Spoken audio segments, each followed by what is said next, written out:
58 হেক্টরের বেশি এলাকা জুড়ে বিস্তৃত শিনজুকু গিয়োন জাপানের টোকিওর সবচেয়ে বড় এবং সাজানো পার্কগুলোর একটি। নভেম্বরের শেষ দিকেই পার্ক জুড়ে দেখা যায় ঝলমলে শরতের রং, বিশেষ করে ম্যাপেল আর গিঙ্কো গাছের লাল ও সোনালী পাতায় ছেয়ে যায় পুরো রাস্তা। 3 ধরনের বাগান দিয়ে সাজানো হয়েছে শিনজুকু গিয়োন পার্ক। জাপানের ঐতিহ্যবাহী সেতু, এর নিচের পানি আর রঙিন মাছ সহজেই দর্শনার্থীদের মনোযোগ আকর্ষণ করে। এর কিছুটা সামনেই দেখা যায় ইংলিশ ল্যান্ডস্কেপ স্টাইলের বাগান, যেখানে বিস্তীর্ণ সবুজ ঘাসের লনে ঘুরে বেড়ানোর সুযোগ রয়েছে। আছে ফরাসি ঘরানার বাগানও, সেখানে সারিবদ্ধ প্লেন ট্রি আর মৌসুমী ফুল দেখলে মনে হবে ইউরোপের কোনো উদ্যান। পার্কটির অন্যতম বড় আকর্ষণ এর আধুনিক গ্রিন হাউস।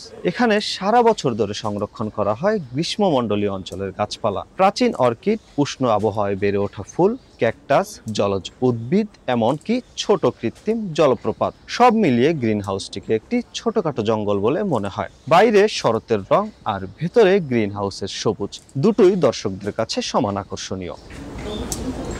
শরতের সৌন্দর্য উপভোগ করতে প্রতিদিনই পার্কে ভিড় বাড়ছে, তবে বড় এলাকা হওয়ায় সহজেই পাওয়া যায় শান্ত পরিবেশ। টিকিটের দামও প্রাপ্তবয়স্কদের জন্য $5। প্রতিদিন সকাল 9টা থেকে বিকাল 4টার পর পর্যন্ত প্রবেশের সুযোগ রয়েছে পার্কটিতে। পার্কের পরিবেশ এবং দর্শনার্থীদের নিরাপত্তার জন্য ড্রোন ব্যবহার নিষিদ্ধ করেছে কর্তৃপক্ষ। নির্দিষ্ট জায়গা ছাড়া পিকনিকের অনুমোদনও সীমিত আকারে দেওয়া হচ্ছে। পার্কের সৌন্দর্য উপভোগ করার এটিই সবচেয়ে উপযুক্ত সময়। লাল হলুদের এই উৎসব চলবে ডিসেম্বরের প্রথম সপ্তাহ পর্যন্ত।